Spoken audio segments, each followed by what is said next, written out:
예, 오늘 본문은 인류 최초의 인간이죠. 아담과 하와가 범죄하는 그런 장면이 기록되어 있어요. 하나님께서 인간들에게 이야기하죠. 너는 동산 중앙에 있는 나무의 실과를 먹지 말라. 그렇게 얘기하십니다. 너희들이 이것을 먹으면 반드시 죽는다. 이렇게 절대로 먹지 말라. 하나님께서 강하게 그들에게 명령하셨죠. 이런 생각을 해봤습니다.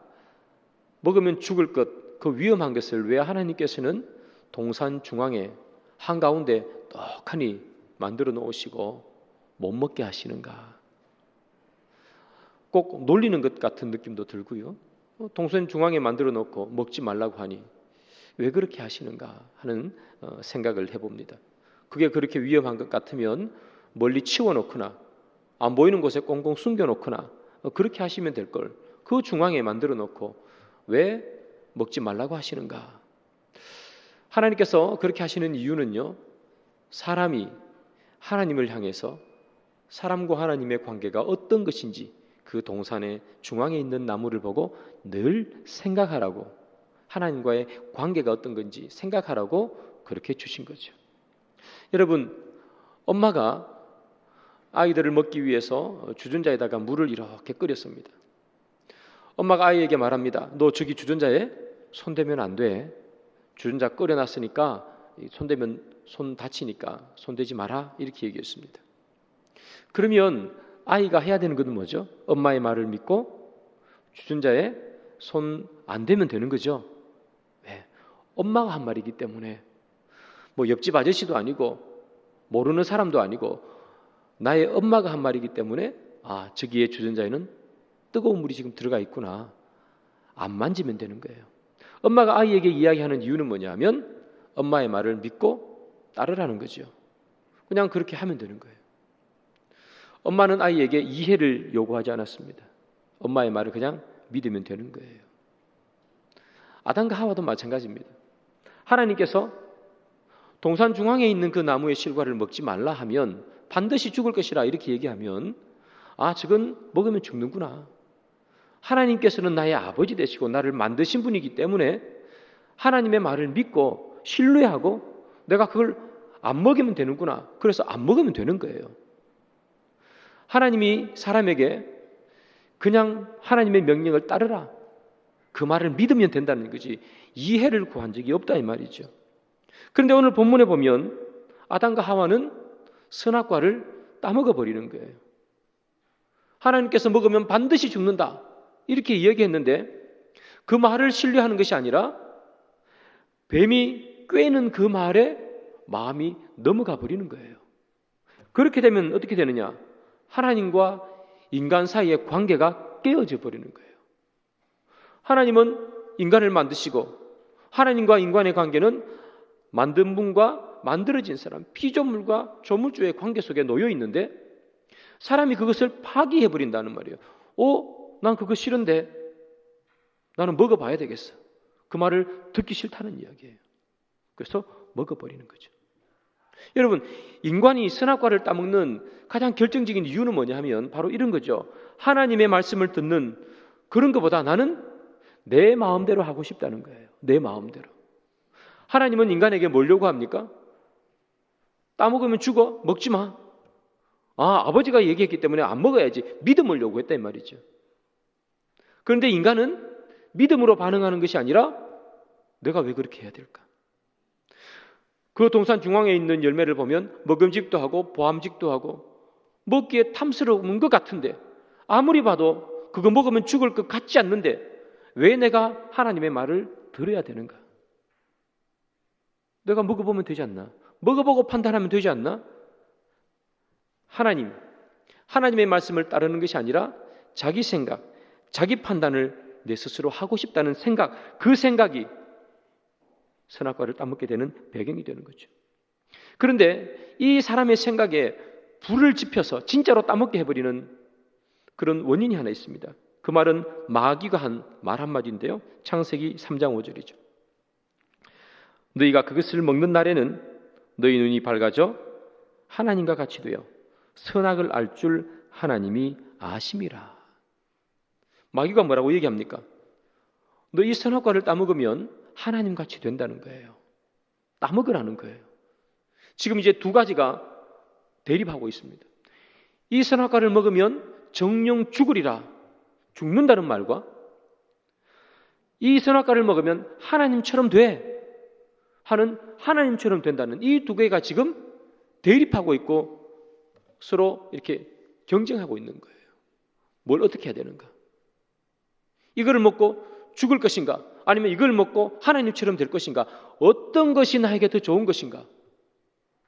사람은 고민하고 판단하는 거예요. 그러면서 아담과 하와가 내린 결정은 하나님의 말씀을 따르는 것이 아니라 뱀의 속삭임, 마귀의 말을 따라가기로 결정하죠. 나는 무조건 먹지 마 하는 것은 못하겠다는 거예요. 먹음직도 하고 보암직도 한데 왜 내가 무조건 먹지 말아야 되는가? 그래서 사람은 뱀이 마귀가 한 말을 선택하게 됩니다. 마귀가 한 말은 이거죠. 이것을 먹으면 하나님처럼 돼. 너는 왜 그렇게 살아야 되냐? 너는 왜 하나님의 명령을 무조건 따르는 존재가 되어야 되냐? 너는 주체적인 존재가 아니냐? 너는 너 스스로 생각하고 너 스스로 판단하면 돼. 그것이 죽음을 줄지 안 줄지 너가 어떻게 하느냐? 한번 먹어보라는 거예요. 저렇게 먹음직스러운데 그거 어떻게 너에게 죽음을 줄 것인가?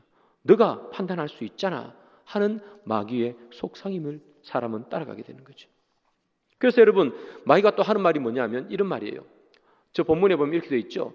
그것을 먹는 날에는 너희 눈이 밝아져 하나님과 같이 되어 선악을 알 줄 하나님이 아심이라. 마귀가 뭐라고 얘기합니까? 선악과 먹어봐. 왜 하나님이 선악과를 못 먹게 하는 줄 알아? 너희들이 선악과를 먹으면 너희들이 하나님처럼 될까 봐 하나님이 경쟁하고 하나님이 걱정해서 그런 거예요. 하나님이 너희들 잘 되라고 먹지 말라고 한 게 아니라 너희들이 하나님처럼 돼가지고 하나님 혼자 영광 받아야 되는데 같이 영광 받으면 하나님이 그 시기심, 질투심, 하나님 그래서 너희들 못 먹게 한 거야. 먹어봐, 괜찮아? 하나님처럼 될 수 있어. 이렇게 이야기하는 거죠. 여러분, 이 내용들을 광교 산울교회에 이문식 목사님이라는 분이 계세요. 이분이 뭐라고 표현하는가 하면 비교의식 이렇게 표현합니다. 비교의식에서 나오더라. 하나님께서 선악과를 내가 먹으면 하나님과 동급이 되는 것을 걱정했어. 먹지 마. 하나님이 그렇게 얘기한 거야. 그런데 너 하나님처럼 먹고 하나님처럼 동급이 되면 되잖아. 하나님이 시기심과 질투심으로 비교의식을 가지고 먹지 말라고 한 거야. 그렇게 이야기하는 거예요. 그래서 사람 마음속에 계속해서 부추기는 거죠. 왜 내가 하나님처럼 되면 안 돼?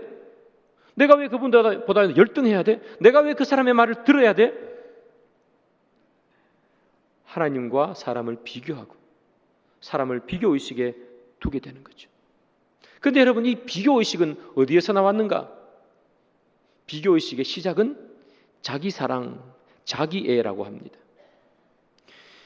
영국의 유명한 정신과 의사죠. 스캇 팩이라는 사람이 있습니다. 이 사람이 쓴 유명한 책이, 이 사람이 기독교 의사신데요. 우리 기독교 서점에도 있어요. 유명한 책이 뭐냐 하면 우리가 아직도 가야 할 길이라는 책입니다. 아직도 가야 할 길. 근데 이 책 말고요, 이분이 쓴 또 책 중에 거짓의 사람들이라는 책이 있어요. 거짓의 사람들이라는 책을 읽어보면 이 스캇팩이라는 사람이 마귀의 본질이 뭔가 이렇게 자기 나름대로 연구한 걸 기록했어요. 그분이 마귀의 본질이 뭔지 이렇게 귀신 들린 사람을 상담하면서 체크해 봤더니 마귀의 본질은 나르시시즘이다 이렇게 해요. 나르시시즘. 나르시시즘이 뭐냐면 자기 사랑이에요. 나를 사랑하는 것. 이것이 마귀의 본질이고 죄의 본성이라는 거예요. 여러분, 백설공주 이야기 아시죠? 백설공주 보면 이 백설공주를 괴롭히는 마녀 같은 여인이 한 명 나오죠. 그 여인이 매일마다 하는 행동이 뭐죠? 큰 거울 앞에, 전신 거울 앞에 탁 서가지고 하는 얘기가 뭡니까? 거울아, 거울아, 세상에서 누가 제일 예쁘니? 여러분 혹시 해보셨어요? 누가 제일 예쁘니? 그래 물어보면 거울이 뭐라고 대답하죠? 당신이 제일 예쁩니다. 그래요. 그러니까 이 여자는 자기 만족이죠. 그래, 내가 제일 예뻐.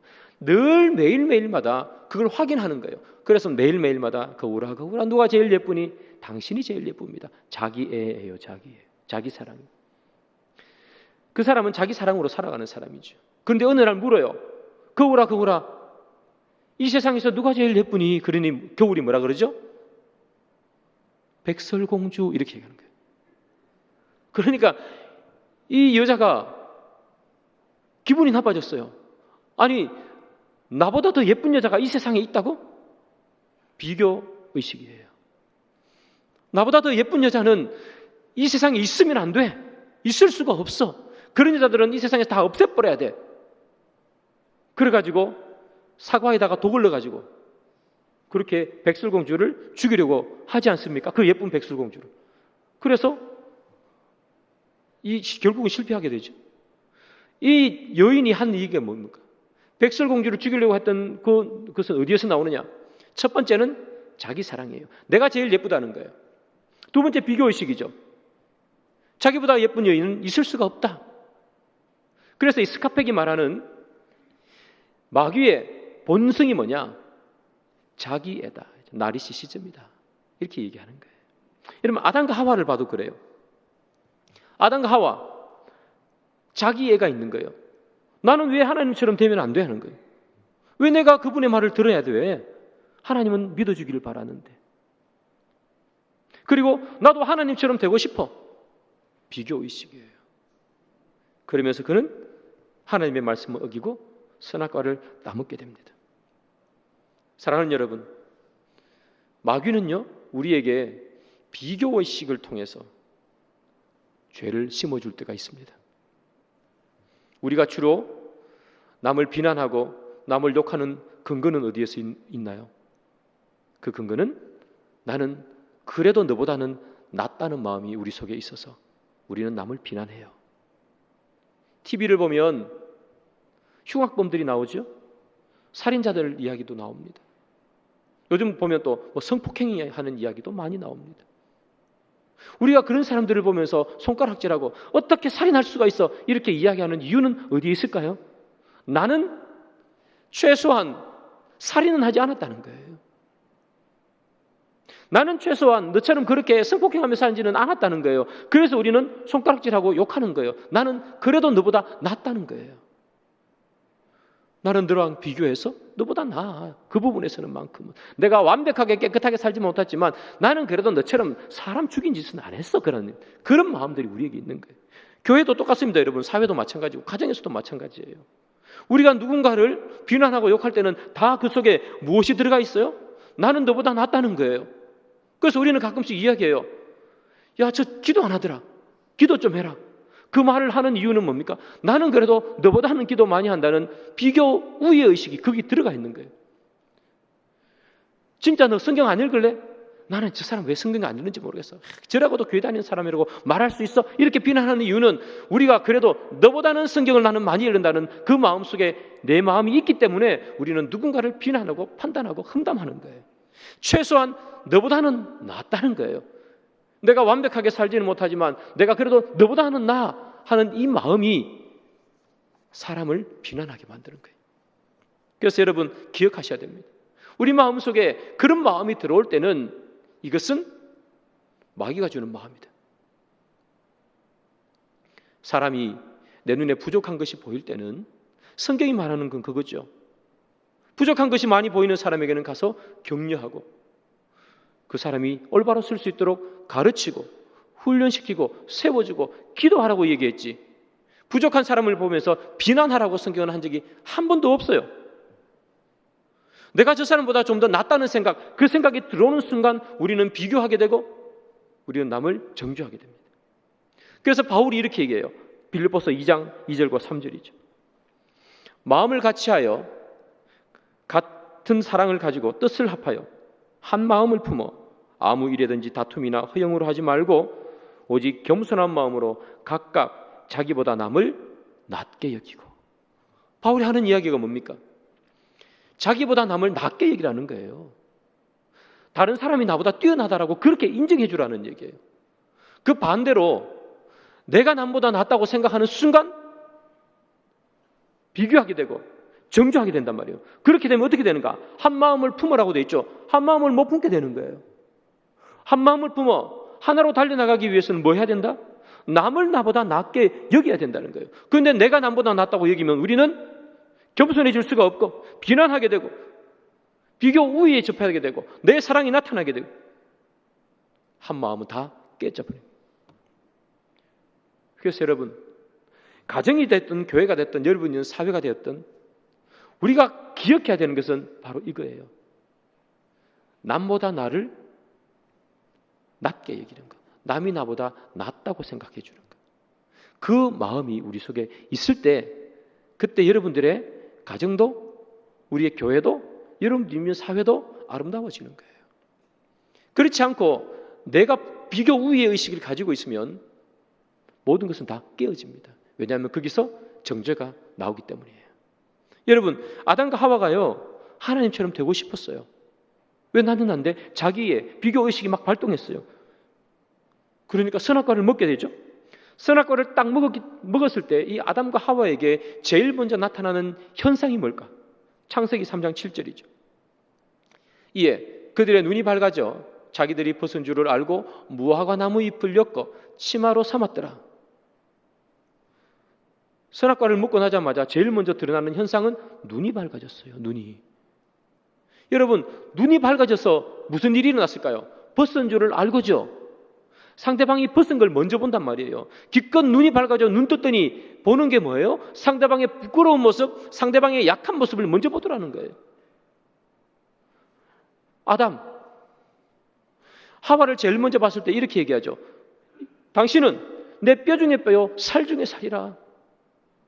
아담이 하와를 제일 먼저 봤을 때 하와가 예쁜 드레스를 입고 있었습니까? 아니죠. 벗고 있었죠. 벗고 있었음에도 불구하고 그가 하와를 보면서 하는 이야기는 뭡니까? 이는 내 뼈 중에 뼈요, 살 중에 살이라. 이게 노래예요, 여러분. 그냥 문장이 아니고 노래거든요. 성경에 나오는 제일 최초의 노래. 바로 아담이 하와를 향해서 불렀던 노래예요. 당신은 내 뼈 중에 뼈요, 살 중에 살입니다. 여러분, 다 똑같이 벗고 있었잖아요. 그죠? 그런데 선악과를 먹기 전에는 이 아담이 하와를 보면서 내 뼈 중에 뼈요, 살 중에 살이라. 아름다움을 보는 거예요. 근데 똑같이 벗고 있었는데도 불구하고 선악과를 따먹고 나니 눈이 밝아져 뭘 보는 거예요? 아름다운 모습이 아니라 부끄러운 모습, 수치스러운 모습이 눈에 먼저 들어온다는 얘기예요. 저 사람의 아름다운 모습, 저 사람의 행복한 모습, 저 사람의 멋진 모습이 눈에 들어오는 것이 아니라 제일 약한 모습, 제일 공격하기 쉬운 모습, 제일 연약한 모습이 먼저 들어오는 거예요. 그래서 여러분, 하나님의 말씀이 우리를 작동하고 있고 성령이 우리 가운데 있으면 우리는 늘 사람의 아름다운 모습을 먼저 봅니다. 그런데 그렇지 않으면 사람의 약한 모습, 우리가 비난하는 그것이 우리 눈에 먼저 들어오는 거예요. 예수님께서 십자가에 달려 죽으시기 전에 겟세마네 동산에서 열심히 기도하시잖아요. 핏방울이 땀방울이 되도록 막 기도하세요. 성령이 충만했어요. 그리고 십자가에 달리시죠. 십자가에 예수님께서 달리시니까 밑에 많은 사람들이 예수님을 향해서 막 욕하고 비난하고 막 그러잖아요. 그때 예수님께서 그들을 향해 뭐라고 얘기합니까? 아버지여, 저들을 사하여 주옵소서. 자기들이 하는 짓을 알지 못함이니이다. 예수님에게 비난하고 예수님을 희롱하고 예수님에게 욕하고 손가락질하는 그 사람에 대해서 예수님이 성령이 충만하니까 하나님, 저 사람의 죄를 용서해 주십시오. 그 사람들의 허물과 그 사람들의 잘못을 먼저 보지 않는다는 이야기예요. 어떻게 하면 저 사람을 살릴 수 있을까? 어떻게 하면 저 사람을 용서할 수 있을까가 먼저 생각나더라는 거예요. 사도행전에 보면 스데반 집사 이야기가 나오죠. 스데반 집사가 예수를 구주로 받아들이고 많은 사람 앞에서 복음을 막 증거해요. 그 이야기를 막 듣고 있던 유대인들이 자기들이 알고 있는, 자기들이 생각하는 것과 다른 것을 이야기하니까 참을 수가 없는 거예요. 막 돌을 집어던졌어요. 얼마나 많이 던졌으면 스데반 집사가 이제 거의 죽기 바로 직전입니다. 그때 스데반 집사님이 하나님 앞에 기도하죠. 이렇게 기도합니다. 주여, 이 죄를 저들에게 돌리지 마옵소서. 성령이 충만하면 자기에게 돌을 던지는 사람, 자기에게 창을 찌르는 사람도 용서하는 거예요. 그 사람의 허물과 그 사람의 부족한 부분을 먼저 보이는 게 아니에요. 그런데 여러분, 우리는 기껏 눈이 밝아졌는데 늘 상대방을 정죄하고 살고 있지 않습니까? 상대방이 벗었다고 정죄하고, 잘 모른다고 정죄하고, 일 못한다고 정죄하고, 부족하다고 정죄하고, 똑바로 못 산다고 정죄하고. 정죄하지 마시기 바랍니다. 비난하지 마시기 바라고, 험담하지 마시기 바랍니다. 하나님이 원하시는 건 그게 아니에요. 우리가 남을 벗은 것을, 부족한 것을, 약한 것을 비난하고 정죄하면 하나님께서 심판하실 수도 있습니다, 여러분. 그 이야기가 어디에 나오는 줄 아세요? 노아 이야기에서 나오는 거예요. 노아가 포도주 먹고 텐트 안에서 누워 자고 있습니다. 벌거벗고. 둘째 아들 함이 아버지를 봅니다. 아버지의 수치스러운 모습을 가려주는 게 아들의 역할이에요. 근데 함이 어떻게 하죠? 아버지의 수치를 가려주지도 않고 텐트에서 나와서 형제들에게 이야기하죠. 아버지 술 먹고 저기 옷 벗고 누워 계시다. 이 함에게 내려진 심판이 뭐죠? 종들의 종이 되는 거예요. 그냥 종이 아니고요, 종들의 종이 되기를 원하노라. 누가 그런 심판을 했어요? 하나님이 한 거 아니에요. 노아가 자기 아들에게 하는 얘기예요.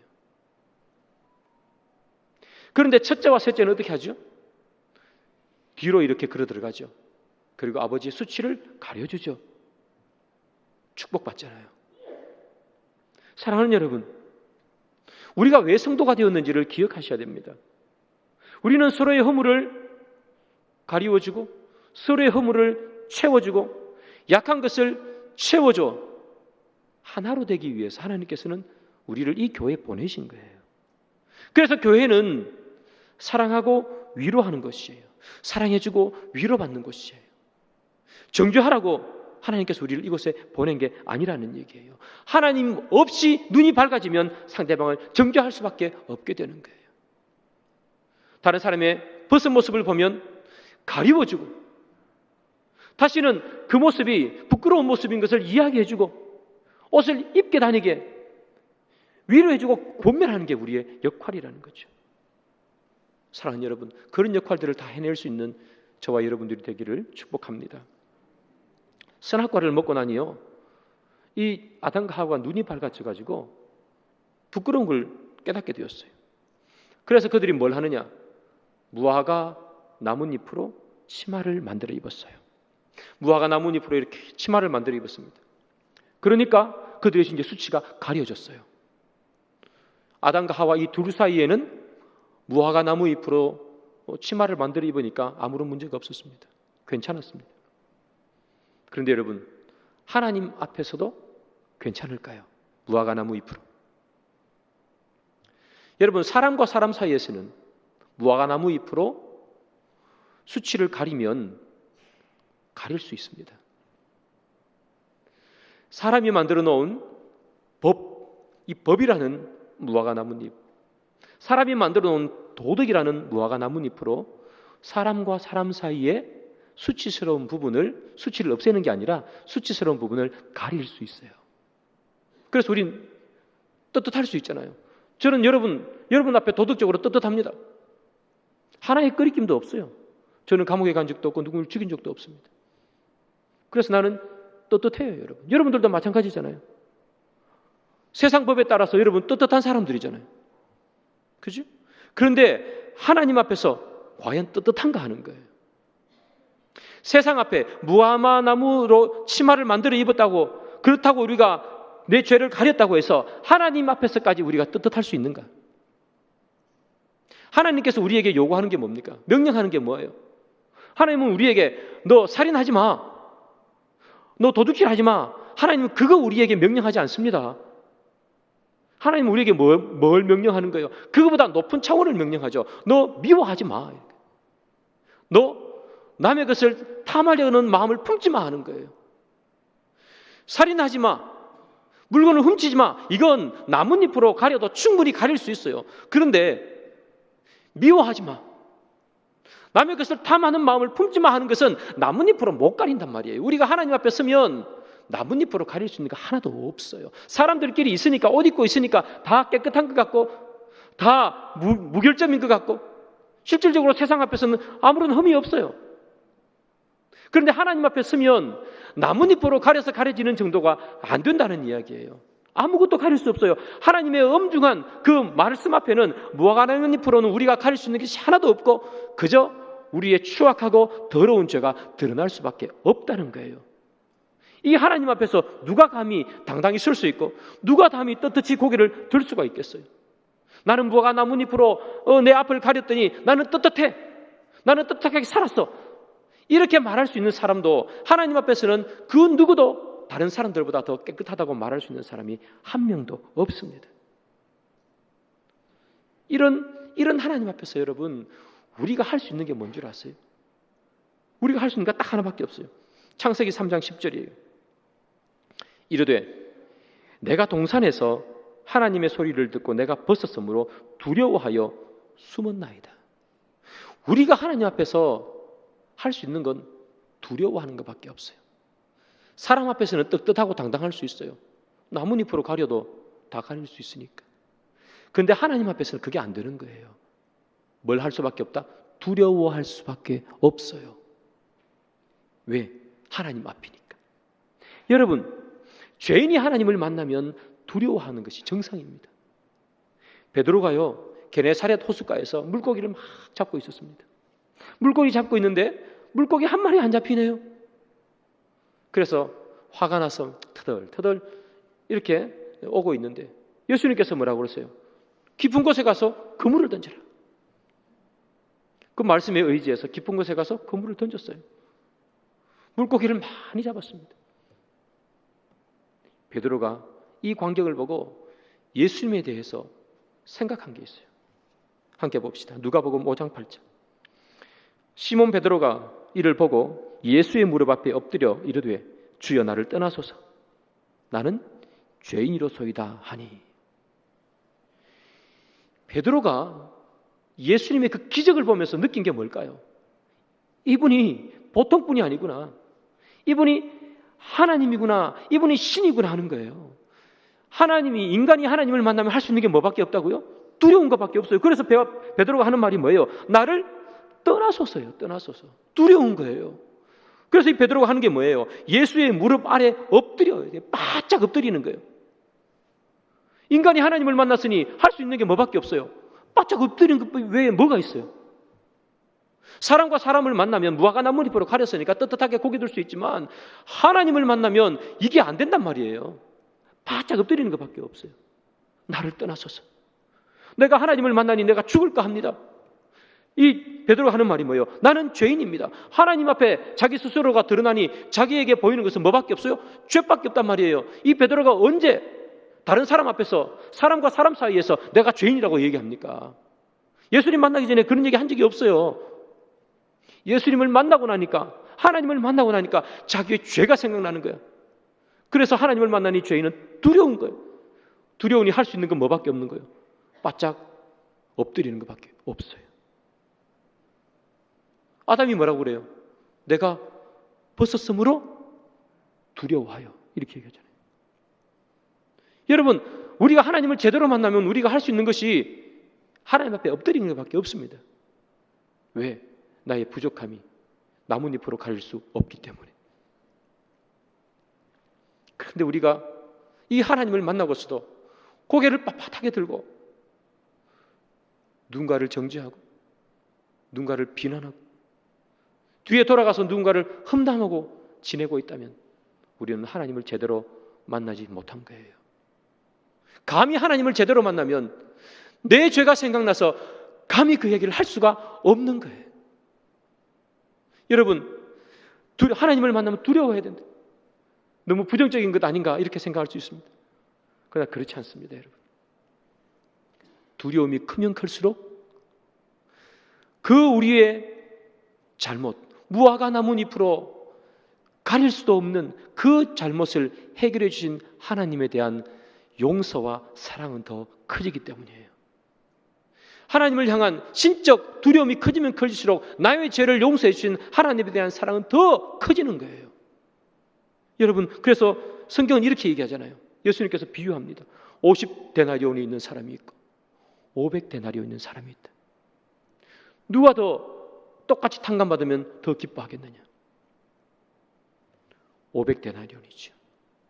10만 원 탕감받은 사람과 10억 탕감받은 사람, 누가 더 기뻐할까요? 더 많이 빚진 자가 더 많이 감사할 수밖에 없는 거예요. 하나님 앞에 더 납작 엎드리고 하나님을 더 두려워하는 자가 하나님 앞에 우리의 죄를 용서받으면 더 기뻐할 수밖에 없는 거예요. 그래서 우리가 하나님 앞에 할 수 있는 것은 뭐밖에 없는 거예요? 더 납작 엎드리는 연습, 더 고개를 숙이는 연습이에요. 고개를 빳빳하게 들고 나는 이 선악과를 먹겠습니다. 고개를 빳빳하게 보고 먹음직도 하고 보감직도 한 이 선악과를 내가 먹어보면 되는데 왜 먹지 못하게 하십니까? 라고 하는 것이 아니라 하나님 앞에 바짝 엎드려서 가능한 한 가장 땅에 닿도록 바짝 엎드리는 것밖에 우리는 할 수 있는 게 없다. 그때 하나님께서는 우리를 용서해 주시고 그때 용서함 받은 우리는 그 기쁨이 이루 말할 수가 없는 거예요. 여러분, 누가복음에 나오잖아요. 두 아들이 있었어요. 하나는 둘째 아들, 하나는 첫째 아들. 둘째 아들은 저 멀리 모든 걸 다 탕진하고 돌아온 탕자입니다. 첫째 아들은 아버지랑 늘 같이 있었습니다. 누가 잔치에 초대받아서 누가 잔치에 들어옵니까? 첫째 아들은 안 들어옵니다. 아니, 둘째가 도대체 무슨 짓을 했는데 저에게 잔치를 베풀어 줍니까? 하고 첫째는 안 들어가요. 더 많이 죄를 지은 둘째는 잔치에 참여하고 아버지의 사랑을 느끼는 거예요. 사랑하는 여러분, 우리가 하나님 앞에 할 수 있는 것이 무엇이 있을까요? 우리가 하나님 앞에 할 수 있는 것은 하나님을 두려워하고 그분 앞에 나의 부족함을 내어놓고 용서를 빌며 바짝 엎드리며 나는 죄인입니다 하는 것밖에 할 수 있는 게 없습니다. 그때 하나님은 우리에게 은혜를 주십니다. 반대로 우리가 아담과 하와처럼 고개를 빳빳하게 들고 나도 저 선악과를 따먹을 수 있는 나도 그런 사람입니다. 비교의식과 자기애가 가득하다면 결국 우리는 누군가를 정죄하고 누군가를 비난하며 그렇게 살 수밖에 없는 인생이죠. 여러분, 어떤 인생을 살기를 원합니까? 누군가를 비난하고 정죄하는 인생 살기를 원합니까? 아니면 더 많이 탕감받아서 더 감사한 마음을 안고 살아가는 인생을 살기를 원하십니까? 저와 여러분, 더 많이 탕감받아서 더 많이 감사하고 살아가는 그런 인생, 누군가를 비난하는 인생이 아니라 내 부족함을 깨닫는 인생, 그런 인생 살기를 주님의 이름으로 축복합니다.